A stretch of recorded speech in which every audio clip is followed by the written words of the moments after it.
Nou, ek kom van die Boland.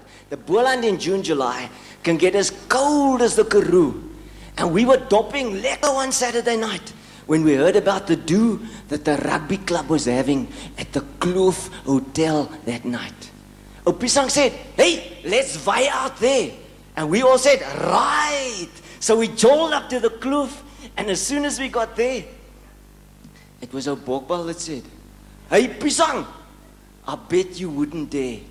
Now, Piesang, he loves a challenge, if given half a chance. You see, Bokbal said, for 30 rand, run Kagat through the dance. And Piesang said, you honor, pal.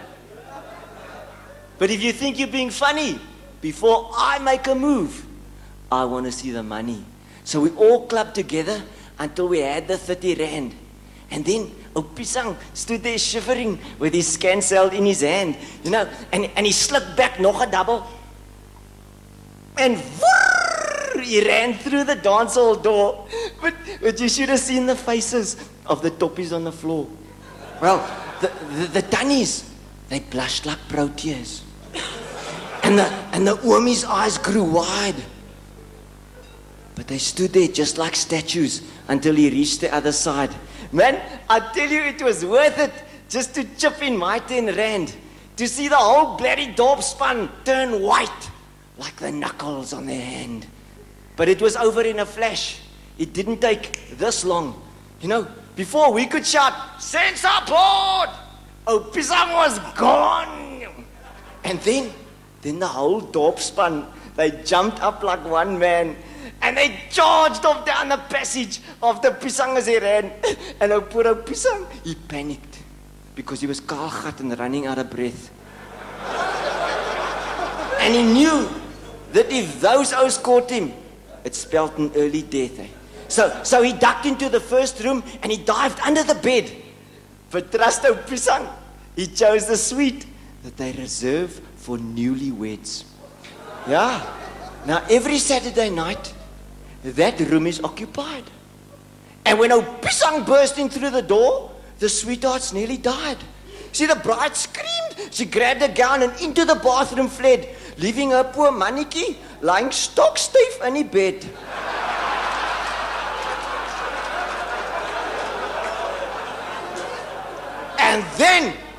And then the whole bloody dorp span crashed into the room, hunting for Piesang. But they only found the groom. See, the man had been drinking. So how were they to know that this oukie they found their poedelnakend in full glory was really not their own?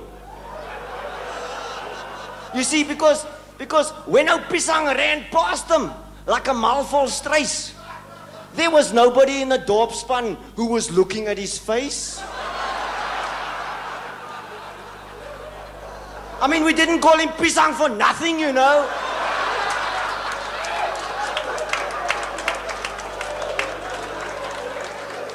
So die arme bogger from his wedding bed was torn. He was dragged down the passage and slipped across the lawn.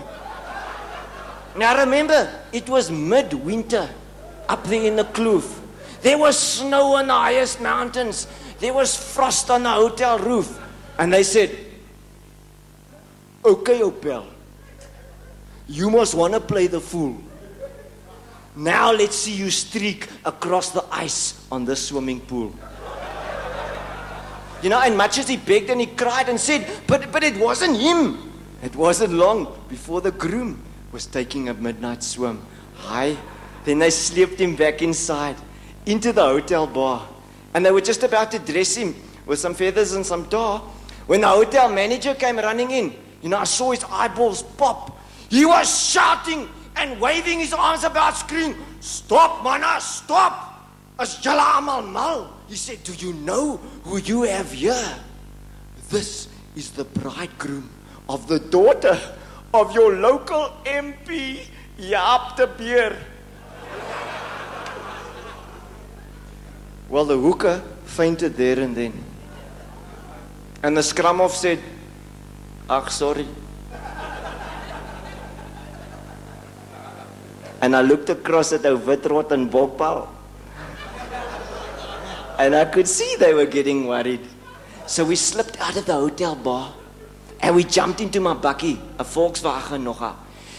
And as we made our getaway, we said, but yes, that was lucky. You see, so we roared out through the hotel gates with our back tires spinning. When they, dressed in top and tails, stood our pal, Piesang, grinning. You know, he wore this red carnation like a prize in his lapel. And although we begged him, we said, hey, Piesang, man, tell us what happened in the room. Oh, Piesang, he just smiled his smile.